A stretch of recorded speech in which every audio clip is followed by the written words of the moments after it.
Assalamualaikum warahmatullahi wabarakatuh. Jumpa lagi bersama Konten Belajar ID. Kali ini Konten Belajar akan menerangkan atau menjelaskan terkait materi Bahasa Indonesia kelas 8 kurikulum 2013. Pada video kali ini Konten Belajar akan membahas tentang teks eksplanasi pada bab kelima. Melanjutkan dari video pembelajaran sebelumnya tentang teks eksplanasi, kali ini subbab yang akan dikupas yaitu subbab C, menelaah isi, struktur, dan kebahasaan teks eksplanasi. Bersama saya Bu Riza Fitrianingsih. Silakan disimak video pembelajaran dari awal hingga akhir supaya kalian dapat memahaminya dengan baik.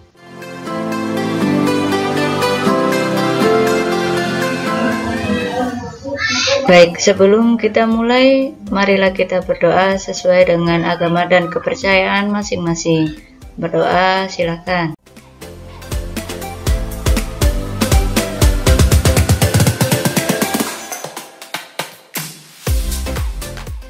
Oke, dapat diakhiri. Bismillahirrahmanirrahim. Saya mulai.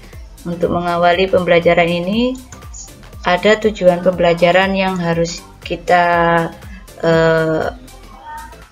capai ya setelah kita mempelajari materi ini, yaitu diharapkan mampu menelaah teks eksplanasi paparan kejadian atau peristiwa suatu fenomena alam atau sosial yang dibaca dan didengar dengan materi pertama yaitu tentang isi teks eksplanasi, materi kedua membahas tentang struktur teks eksplanasi, dan materi yang ketiga yaitu kaidah kebahasaan teks eksplanasi. Setelah ini saya akan kupas materi 1 hingga 3 secara detail.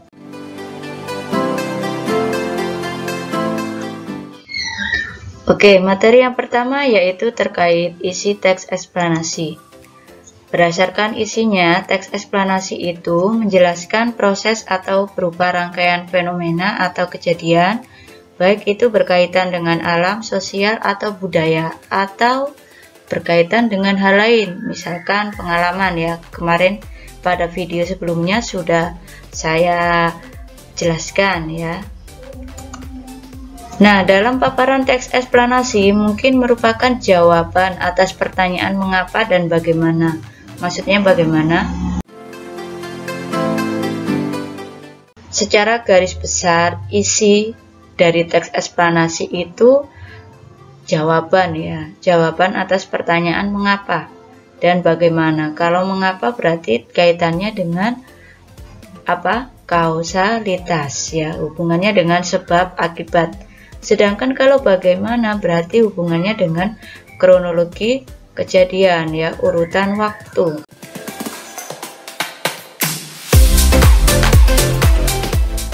Nah, ini ada suatu pembahasan ya, dimana yang pertama yaitu maksudnya yang mengapa tadi ya, teks eksplanasi sebagai jawaban atas pertanyaan mengapa, uraian akan bersifat kausalitas atau sebab akibat. Kemudian yang kedua, teks eksplanasi sebagai jawaban atas pertanyaan bagaimana, kaitannya dengan urutan kejadian atau kronologis, waktu atau tempat, atau keduanya ya, sesuai dengan kebutuhan teks tersebut.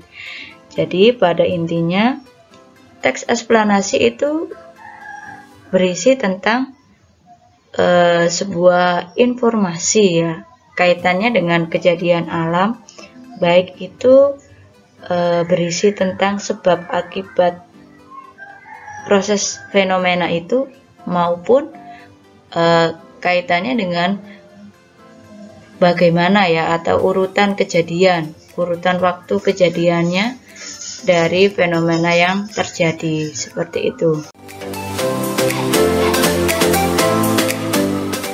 Selanjutnya, ini ada contoh bagaimana cara menganalisis isi teks eksplanasi. Nah, perhatikan cuplikan teks eksplanasi berikut. Nah, ini ya, saya bacakan. Pembentukan dan pengawetan suatu fosil mensyaratkan bahwa beberapa struktur terbenam dalam keadaan yang akan dapat memperlambat pembusukan. Fosil yang ditemukan biasanya tidak selalu utuh. Hal ini disebabkan oleh beberapa faktor seperti aktivitas organisme pengurai, aktivitas geologis kulit bumi, pelapukan, oleh cuaca dan air, dan dimakan oleh organisme lain. Fosil yang utuh dan lengkap biasanya terawetkan dalam salju atau karena termineralisasi. Fosil yang berupa jejak dapat merupakan tapak kaki, tangan, dan daun tumbuhan. Nah, untuk kutipan eksplanasi tadi menjelaskan tentang proses pembentukan dan pengawetan fosil tersusun dengan pola kausalitas atau hubungan sebab akibat. Mana yang menunjukkan sebab akibat? Ya, kita cek ya, di sini ada istilahnya disebabkan oleh. Nah, ini masuk sebab akibat atau kausalitas. Menunjukkan sebuah kausalitas. Nah, ada karena. Nah, ini berarti sebabnya. Menjelaskan tentang adanya pembentukan dan pengawetan fosil. Misalkan ini karena pembusukannya mengapa? Ini adanya pengurai, aktivitas geologis, ya, kemudian cuaca, atau dimakan oleh organisme lain. Nah, ini menjelaskan tentang sebab dan akibat dari pembentukan dan pengawetan fosil. Seperti itu, dapat dipahami ya. Oke, selanjutnya materi yang kedua yaitu terkait struktur dan teks eksplanasi. Struktur yang pertama, bahwasanya untuk teks eksplanasi itu ada 3 ya. Yang pertama ada identifikasi fenomena. Identifikasi fenomena itu berisi tentang mengidentifikasi sesuatu yang akan diterangkan ya. Berarti objeknya harus ditentukan ya. Kemudian kita cari yang namanya mengidentifikasi itu apa ya istilahnya? Mencari gambaran umum ya, gambaran umum tentang objek yang akan diterangkan terkait fenomena sosial, alam, budaya, atau fenomena yang lainnya. Setelah mengidentifikasi fenomena, langkah selanjutnya yaitu merangkai kejadian ya, rangkaian kejadian, yaitu perincian atas kejadian yang relevan. Relevan itu yang sesuai ya dengan identifikasi fenomena. Jadi maksudnya di sini rinciannya itu sesuai dengan identifikasi, sesuai dengan identifikasi umum fenomena ini. Jadi tidak lepas ya, tidak melebar dari pembahasan identifikasi fenomena secara umum. Dapat berpola kausalitas atau kronologis. Nah, untuk menentukan polanya ini ditentukan pada bagian rangkaian kejadian, mau dibawa ke pola kausalitas atau ke pola kronologis. Kemudian setelah kita merangkai kejadian atau fenomena tersebut, langkah yang ketiga kita mengulas kembali ya, atau sebagai penutup. Isinya tentang komentar atau penilaian tentang konsekuensi atas kejadian yang dipaparkan sebelumnya. Konsekuensi berarti akibatnya ya, atau timbal baliknya, efeknya, seperti itu. Efeknya untuk siapa ya? Untuk pembaca. Misalkan kaitannya dengan fenomena gunung meletus. Nah, efek dari kejadian gunung meletus itu apa? Efeknya itu apa? Nah, nanti bisa dikupas pada bagian ulasan. Nah, biasanya untuk identifikasi fenomena ini terletak pada paragraf awal-awal ya. Kemudian ulasan ini paragraf akhir-akhir.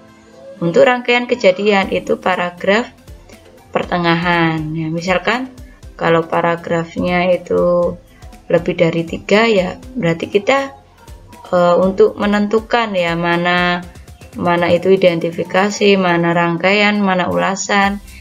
Kita baca paragraf paling awal dan paling akhir terlebih dahulu. Biasanya itu yang lebih mudah untuk kita menentukan bagiannya. Nah, sisanya itu adalah paragraf bagian rangkaian kejadian. Seperti itu. Dapat dipahami ya? Nah, selanjutnya saya memiliki sebuah teks ya, kaitannya dengan teks eksplanasi yang berjudul Pelangi. Di sini kita akan belajar untuk menentukan struktur teks eksplanasi pada teks Pelangi ini. Saya bacakan, tolong disimak dengan baik. Pelangi atau rainbow adalah peristiwa optik dan meteorologi di mana terdapat kumpulan cahaya warna-warni paralel satu dengan yang lainnya yang muncul di langit atau di media lainnya. Di langit, pelangi terlihat seperti busur cahaya yang mengarah ke cakrawala ketika hujan ringan. Selain itu, pelangi juga bisa dilihat di sekeliling air terjun. Terdapat 4 siklus yang membentuk pelangi ini, antara lain pembiasan sinar matahari. Pelangi tersebut terbentuk karena terdapat pembiasan sinar cahaya matahari yang dibelokkan ketika sedang menuju satu medium ke medium lainnya oleh tetesan air yang terdapat pada atmosfer. Yang kedua, sinar matahari melewati tetesan air. Ketika cahaya matahari melalui tetesan air, cahaya matahari tersebut akan dibelokkan yang membuat warna-warna tadi berpisah dengan sendirinya. Yang ketiga, pembelokan cahaya. Setiap warna-warna pelangi akan dibelokkan pada sudut yang tidak sama, yang mana membuat warna pelangi menjadi semakin indah. Yang keempat, terbentuklah warna pelangi. Warna yang dibelokkan pertama kali adalah warna ungu. Sedangkan untuk warna terakhir yang dibelokkan adalah warna merah. Warna pelangi terlihat utuh disebabkan oleh geometri optik dalam proses penguraian warna. Pelangi cuma bisa kita jumpai ketika hujan bersamaan dengan matahari bersinar. Namun dari sisi yang berlawanan dengan kita harus berada di antara matahari dan tetesan air dengan matahari di belakang kita. Maka kita akan berpusat atau kita dan pusat busur pelangi harus berada di satu garis lurus. Nah, itulah teks tentang fenomena pelangi. Nah, kita akan menganalisa untuk struktur teks eksplanasi. Untuk bagian identifikasi fenomena yaitu ada pada paragraf pertama. Paragraf kedua itu masuk rangkaian kejadian, dan paragraf ketiga itu masuk ulasan interpretasi. Sebenarnya untuk yang rangkaian kejadian ini terdiri atas 4 paragraf, namun saya olah menjadi 1 paragraf, tidak mengurangi isi dan maknanya, supaya ini muat dalam 1 slide seperti itu. Baik, itu tadi ya cara menganalisa dari fenomena pelangi sesuai dengan struktur teks eksplanasi. Dapat dipahami ya?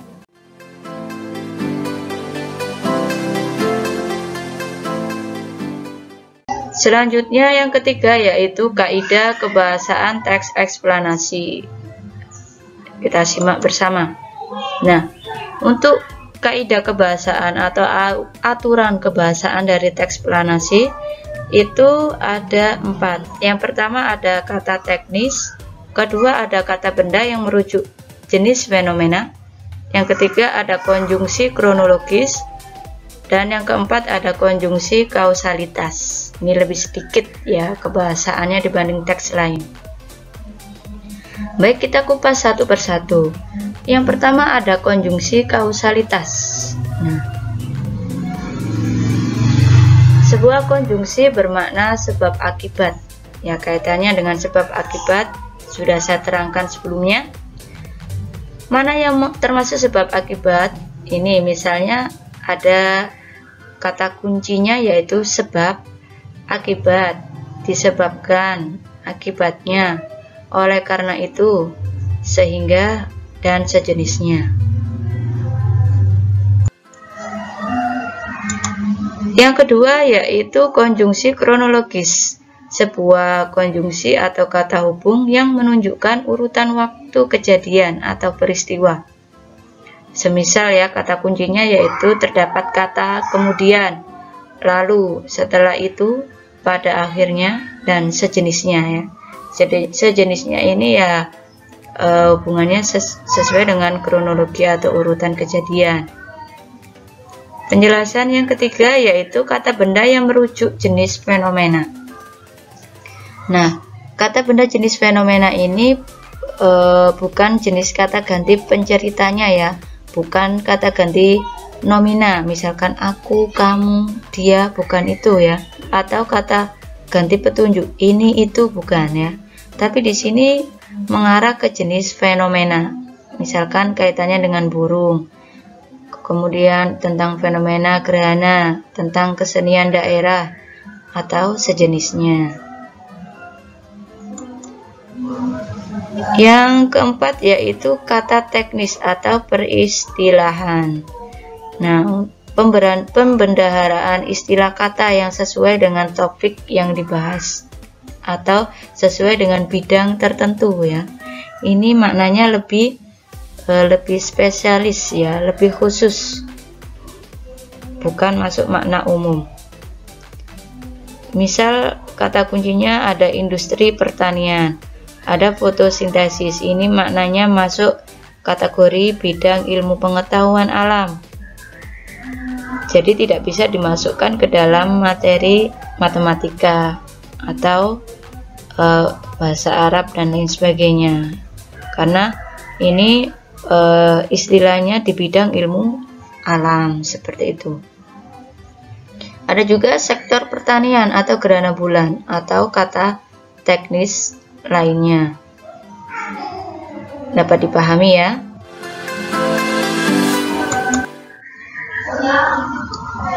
Nah, ini saya tadi punya teks pelangi ya, akan kita kupas terkait dengan kebahasaan teks eksplanasi. Ada fenomena pelangi, tidak perlu saya baca lagi ya, tadi sudah saya baca. Sekarang kita akan menganalisis ya, mana yang termasuk kausalitas, mana yang termasuk kronologis, mana yang termasuk kata benda jenis fenomena, dan mana yang termasuk istilah kata. Nah, kita akan kupas satu persatu. Kita akan beri tanda ya sesuai dengan warna. Untuk kausalitas warna kuning. Kira-kira mana yang termasuk kata kunci dari kausalitas? Masih ingat ya, kausalitas itu hubungannya dengan sebab akibat. Dengan kata kunci sebab, akibatnya, dan lain sebagainya. Coba kita cari, kira-kira ada tidak yang hubungan dengan sebab akibat.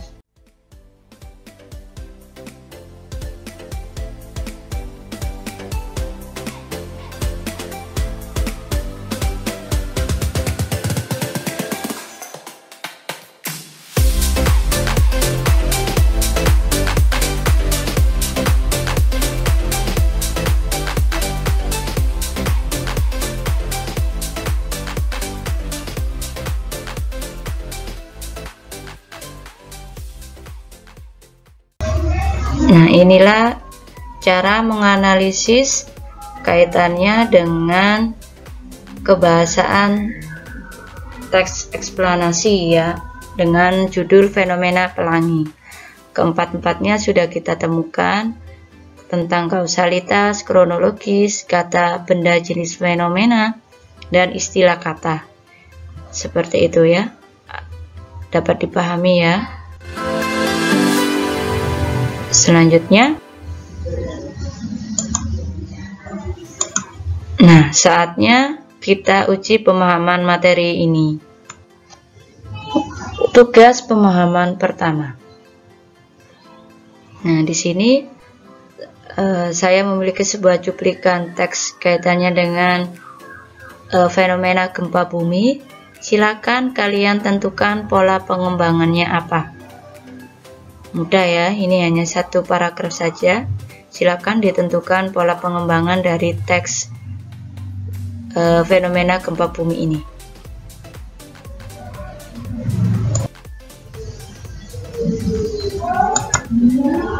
Nah, untuk tugas pemahaman kedua, coba diperhatikan instruksinya. Silakan dikerjakan sesuai dengan langkah-langkah berikut.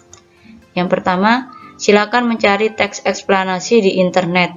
Ya, terserah ini untuk temanya boleh tentang fenomena alam, boleh juga fenomena sosial, fenomena budaya, atau fenomena lainnya. Yang kedua, silakan disalin di media PowerPoint. Boleh menggunakan fitur screenshot, ya, screen layar, atau di copy paste sesuai dengan kebutuhan ya. Silakan disalin di media PowerPoint. Boleh dijadikan beberapa slide sesuai dengan kebutuhan. Setelah disalin, langkah yang ketiga yaitu silakan tentukan struktur teks eksplanasinya. Kalau bisa untuk paragrafnya diberi urutan nomor ya. Misalkan paragraf 1, paragraf 2 diedit ya, diberi tambahan urutan paragraf supaya lebih mudah dalam memberikan analisa struktur teks eksplanasi. Silakan ditentukan strukturnya ya. Tadi ada 3, yaitu identifikasi fenomena, yang kedua rangkaian kejadian atau fenomena, dan yang ketiga itu ulasan berupa kesimpulan. Setelah ditentukan strukturnya, langkah keempat, presentasikanlah di depan temanmu ya, minimal satu teman ya. Boleh berupa rekaman video atau dipresentasikan secara langsung. Yang kelima, silakan hasil presentasi kalian itu dikumpulkan pada email. Untuk emailnya silakan lihat di deskripsi video di bawah ini. Dapat dipahami ya untuk tugas pemahaman 1 dan pemahaman 2. Selanjutnya ini ada tugas pemahaman yang ketiga, kaitannya dengan bukti kebahasaan. Nah, di sini saya memiliki cuplikan teks tentang ekosistem ya. Mata ini hubungannya dengan mata pelajaran ilmu alam. Nah, dari cuplikan ini silakan ditentukan kebahasaannya ya. Tadi saya kan sudah mencontohkan kebahasaan teks eksplanasi itu ada 4, ada kausalitas, ada kronologis, ada kata teknis atau istilah kata, dan ada kata ganti tentang jenis fenomena. Silakan dicari keempat-empatnya. Misalkan kalian hanya menemukan 3 saja, boleh. Hanya menemukan kronologi saja, boleh. Jika memang teks ini hanya terdapat kebahasaan kronologis. Jadi temukan sesuai dengan cuplikan teks ini ya. Tidak boleh memilih salah satu. Ditemukan ya. Kalau menemukan 4 ya tulis 4 kebahasaan tadi. Kalau hanya menemukan 1 ya ditulis 1. Yang lainnya dikasih tanda strip atau dikasih keterangan tidak ada seperti itu ya. Oke, tugas pemahaman tadi 1-3 sekaligus mengakhiri video pembelajaran kali ini. Silakan dikerjakan sesuai kemampuan masing-masing ya. Karena pemahaman berhasil tidaknya itu bergantung dengan kalian pribadi ya. Paham atau tidaknya materi yang sudah saya sampaikan. Semoga bermanfaat apa yang saya sampaikan. Terima kasih atas perhatiannya. Saya akhiri. Wassalamualaikum warahmatullahi wabarakatuh. Sampai berjumpa pada video pembelajaran berikutnya.